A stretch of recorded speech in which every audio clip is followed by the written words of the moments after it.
Professor Greg, welcome. Thank you. Thanks for having me, Anthony. Wonderful. I'm very happy to have you to discuss the summer seminar in military history program that you organized. It's a phenomenal program that has received widespread attention.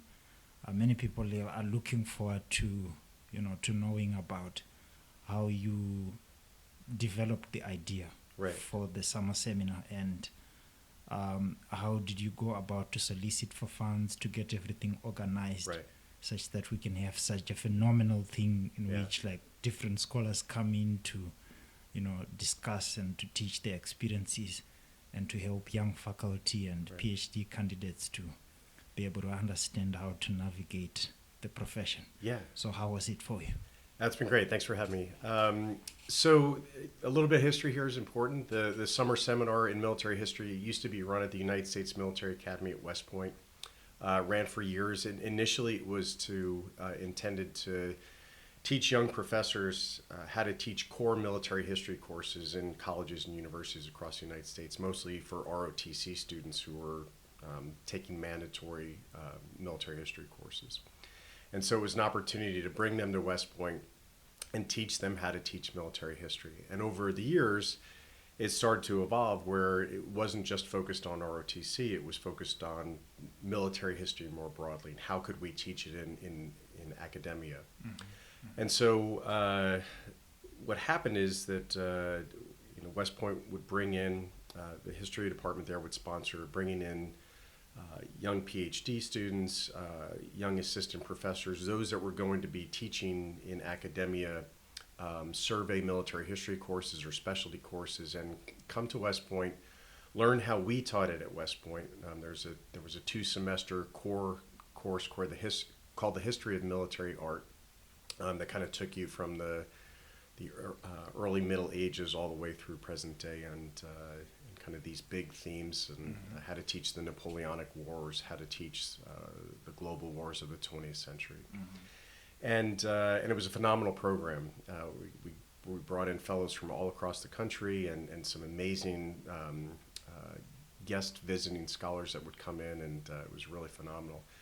The problem is that over time it became administratively burdensome for a small history department at West Point to run and coordinate, and so the history department just couldn't do it anymore, and so it kind of fell fallow for a number of years.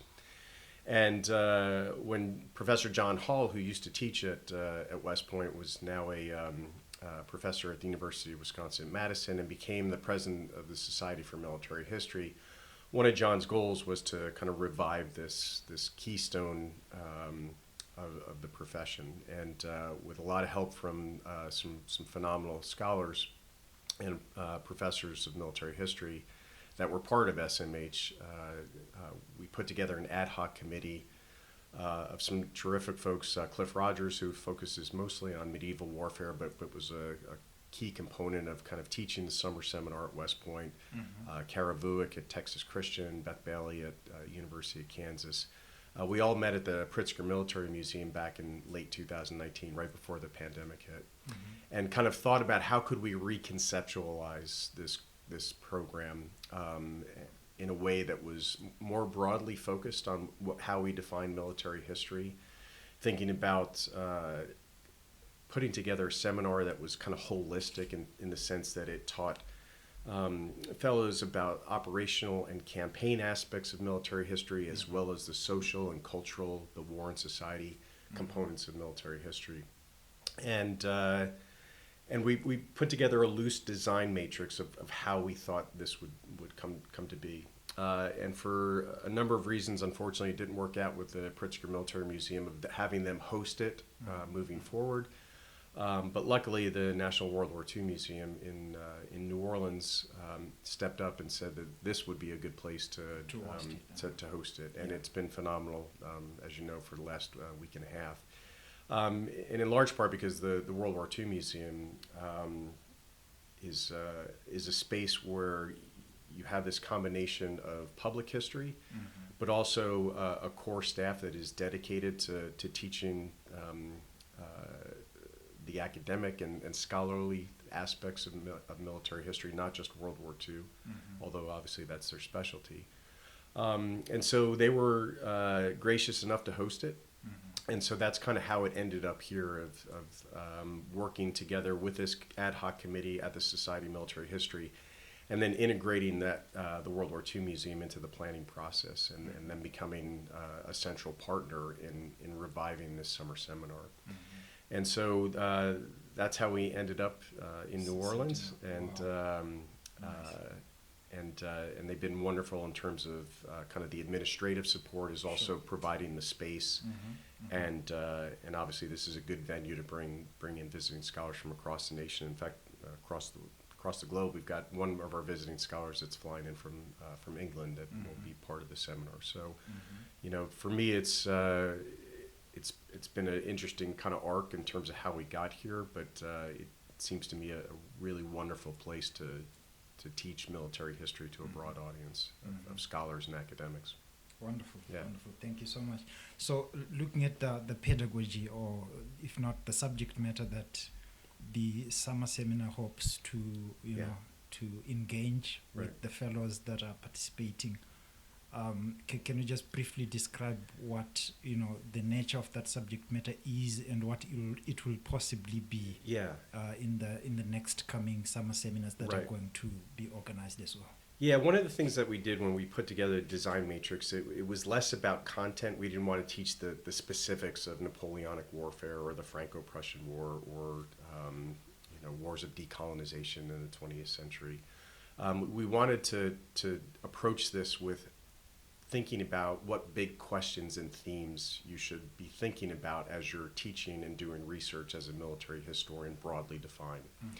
And so the way we kind of constructed the syllabus, if you will, for the seminar, is that each day we wanted to have some type of content lecture where a subject matter expert would come in and talk about some of the important aspects of that time period. So here, this week, as we're doing World War II, we have Rob Satina, who's an internationally known scholar and the historian in residence here at the World War II Museum. So Rob will kind of come in and tell us about the global aspects of World War II, or the road to war, and how we got from the end of World War I to the opening of World War II, and kind of some of the important content pieces of that. And then in the afternoon, we would transition into a pedagogy session where we'd have a discussion, less a lecture, more of a discussion, on how do we teach this? How do we kind of wrestle with these big global wars, or these big ideas about how societies go to war, and how they experience war, how they deal with war's consequences, and how do we teach that to students, whether it's in a undergraduate survey course on you know, European, you know, the history of Europe in the modern era, or a more specialized graduate seminar. And so the idea was that we wanted to kind of do both content and pedagogy to expose the fellows who were in the seminar to these big themes and ideas that would kind of make them think more broadly about what military history is. And part of that was how the types of visiting scholars that we were bringing in. We wanted to bring in a diverse view of voices in terms of thinking about military history, again, broadly defined. And then so for us, we had to make some choices here, right? We didn't go all the way back to ancient warfare. We started with the loose modern era. So we looked at kind of our starting point is roughly the 30 Years' War that ended in 1648, and kind of having 1 week that was dedicated to this post 30 Years' War era through the American Civil War and up to the cusp of the 20th century, to talk about themes like social mobilization and the role of technology, and the role of industrialization, and how those have an impact on society's decisions to go to war and how they wage war. The second week was focused primarily on World War I and World War II. Obviously, a bit more of a focus on World War II, given where we're at. And again, to have us think about the global aspects of warfare in the 20th century and how different societies approach war and the problem of war, how in these global wars coalitions are important, or as we heard from Rob Citino today, having our fellows think about teaching war aims and what those war aims mean, the interrelationships between race and racial ideology and how that has an impact on war. And then the final week is we wanted to take a look at the post-World War II era and the Cold War and how things like the advent of the nuclear era have an impact on how we teach military history, how the process of decolonization that follows in the aftermath of World War II, how that has an impact on war and warfare, as these ideas of national liberation and independence and decolonization have an influence on the decision for societies to go to war and how those wars are waged.